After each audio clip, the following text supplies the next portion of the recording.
Everybody, this is Ian, and as promised, today I'm going to do a little bit of a quick but deeper dive into the Elliott platform. Elliott.store is the URL if you want to check out this e-commerce platform that just launched in the last few months. It's very cool. It has specific salience or resonance for our community insofar as you can launch a marketplace, like a true marketplace style site without any plugins or without a lot of the moving parts and pieces that make doing this on WordPress so challenging. Certainly other platforms like Shopify, you can do something like this as well, but you need to add additional apps and to manage your vendors and the storefronts and all the various pieces and parts and processes, and it can get challenging. I've done it on Shopify. There's also a link on Shopify. I'm sorry, there's an app called Outlink on Shopify that you can use as well to do external vendor style affiliate marketplaces, which is something that I know many of you are interested in doing, and you cannot yet do on Elliott, which facilitates all of the transactions on your marketplace rather than linking externally to your vendors to their websites for the transaction to take place. And in that case, you would get a commission by dint of the tracking script that folks are clicking on prior to the conversion. This is all done on the Elliott side, meaning your marketplace is really a true e-commerce platform where orders are processed, vendors are paid, and you can really do some, Etsy style, even, an eBay / Amazon style site where you have many vendors and many products being fulfilled on your site. So this is the back end of Elliott. It's very simple. There are some things that still I'm not in. I just am playing around with this in the last week or so. I'm recording this on the 4th of December. It's actually my sister's birthday. So if you're watching this, Gabby, happy birthday. Of course, there's not a chance in hell she's watching this video. But nonetheless, I've only been really kind of experimenting with this since Thanksgiving. So that's roughly a week ago, maybe a couple days before Thanksgiving. And I'm going to show you some of the different tabs, and you can, get a general sense of how you would launch one of these storefronts on Elliott yourself. It's also free, by the way. They have a transactional model in terms of fees and so forth, so you can check that out for yourself.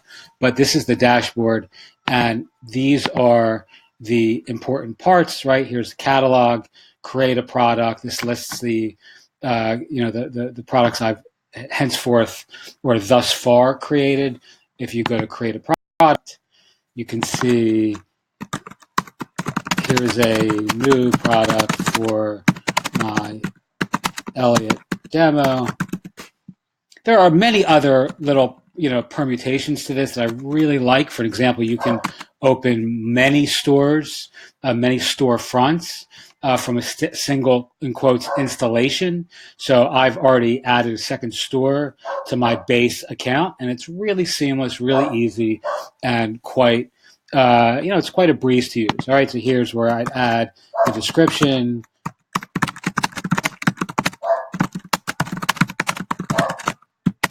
Now, I'll tell you something I don't love. That I actually reached out to the guy who is the founder or the lead guy from Elliott. I don't like the fact that you have to specify an intended gender or audience. So girls, boys, women, men, or unisex. Well, because we're selling digital downloads and products that are by definition sort of unisex almost, maybe not by definition, but primarily things that are gender agnostic. So, there's a course doesn't, or a product or a book launch service is, again, it's not related to a gender. So they kind of make you pick a gender. And if you don't pick one of these, you get tagged or categorized as unisex. Feels a little awkward to me. Hopefully they'll change that. I've actually sent an email to the guy behind this platform, who's obviously doing some incredible incredibly innovative things here. So hopefully they'll make that modification, or they'll allow folks like me to not do that. All right, so not have to pick a gender. All right, so here's a picture we're going to add. Some other things they make you fill out. Let's say base price, sale price. Obviously, sale price is optional. Base price is required. Is this downloadable? Here you would just add a downloadable URL where the product can be fulfilled. So here's something they do make you fill out, which is an inventory number, which again feels like it's not relevant, doesn't resonate with my specific target audience, but we have to do it. So we're going to give this a SKU of, let's say, 9865, because that means absolutely nothing. And we're going to say I have 50 of these in stock. All right, we're going to scroll down. All this stuff is filled out. All the metadata fields. Folks who are running WordPress or WooCommerce sites will certainly recognize that sort of data field. And then we're just going to add, this is where you amp up your product description for SEO purposes. All right, we're not going to do that. Description goes here. Okay, and now you have a product. All right, now we're going to save. And what's also nice about this is if you've missed a field, which I've done a couple times, it won't save. So it'll kind of tell you. I apologize for the crazy, insane dogs in the background. All right, so let's now go and create a checkout for this product. So we're going to add this product. We're going to create a storefront. This is all very different than what most of you are going to be familiar with. New checkout, December 4th. And now you can add a landing. Oh, shit. Let's do that again. I'm just going to call it December 4th. And now, let's see, create a storefront with one product. Okay, so that's what we're going to do. We're going to add a homepage, just no. Would you like to add your QR code? Yes. We're going to confirm that. And let's look at that storefront just to have one product, the product we just created. All right, and here it is. If you go to Buy Now, Add to Bag, just has a cool way. I mean, the checkout process is pretty neat. All right, here's the menu for this page. Essentially, you can now create just a very different sort of user experience on landing pages for products and for checkouts themselves. So we'll cover that in another video. I'm still not an expert at this, by the way. It's still kind of, in some ways, sometimes feels counterintuitive to me. But if we go to checkouts, I know the guy who's built all this is certainly a super smart dude, smarter than I, obviously, when it comes to running this sort of user experience, e-commerce, experience. So let's go to this. And what I'm going to do is let's view this storefront. Let's try viewing properties. All right, so now I can add, I think, more products to this. So here's, I'll just add another product.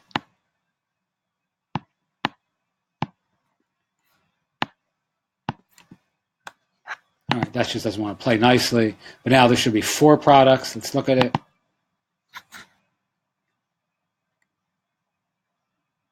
And there are. All right, so here is the product I just created, which I added. Here are some other test products that I created. And, again, this is a specific landing page that you can bundle, different products together in some just very smooth and sexy ways, right? So you can create landing pages that are really hyper-focused on very specific bundles of products. You can have other checkout pages which have different bundles. You can, cross-match.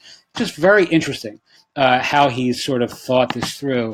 And again, to me, being very used to Shopify and WooCommerce and those sorts of platforms, it does sometimes feel like there's a learning curve when I'm sort of, kind of playing around with the various options that I have at my fingertips within the back end of Elliot.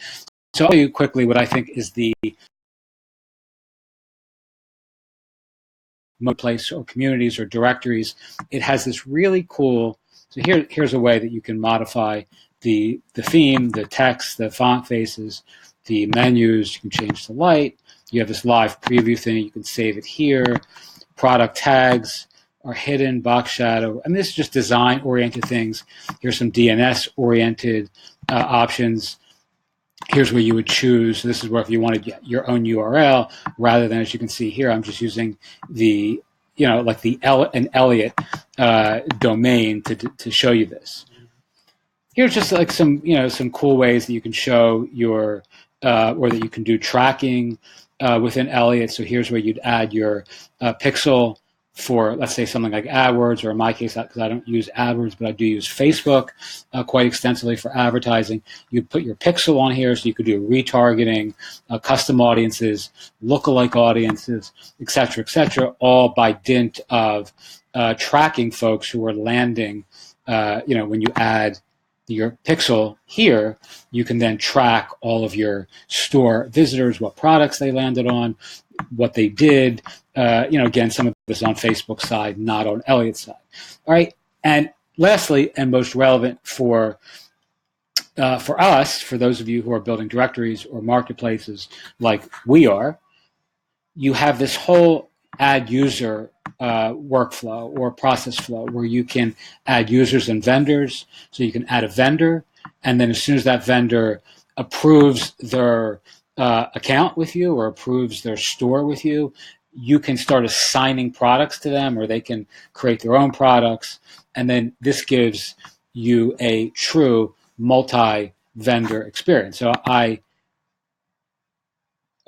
show you. Here's the Thanksgiving vendor that I added. I was just kind of playing around with these. So Ian, myself, is the account owner, and then here are some of the test vendor accounts that I've set up so that I can start to play with the multifunctional, or the multi-vendor functionality within Elliot, and show some of the folks who are part of our Mindful Marketplace community what they can do, again, on our platform. So again, you would just go to add vendor, and then you fill all this out, address, state. Here, let's go and say a test vendor for YouTube video, email, let's say Ian Hollander plus 10, 33 Irving. Really, I like this way. It auto fills the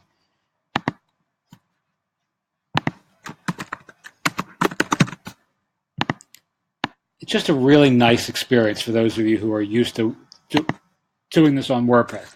Let's say we're paying this vendor 25% commission on sales. Here's a phone number.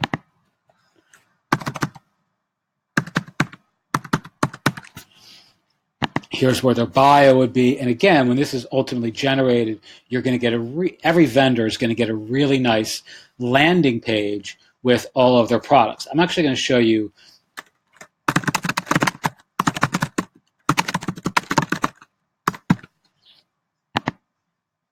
this phone number is not valid. You know what? That's actually too smart for my taste, because we don't want a valid phone number there. Apparently that number is valid. All right, so here I'm going to show you quickly.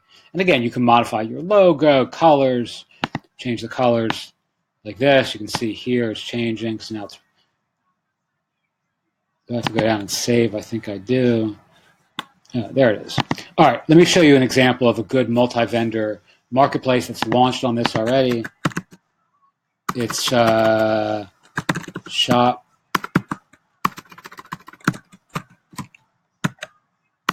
Of course, it doesn't come up.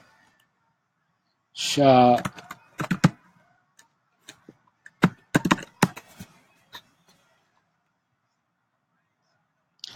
I think is the first marketplace that's launched on the Elliot platform. They did this very quickly, I believe in a couple of weeks. And I don't like the email pop-up we just saw. It actually looks bad. I'm surprised they haven't fixed that styling yet. But the marketplace itself, to have done this in a couple of weeks, is kick-ass. Right? Really pretty. forgetting about what it looks like, this is just a really cool idea that was implemented super fast, right? So you're talking, from my understanding, they did this in a couple weeks. So here are the products. So here's an example vendor.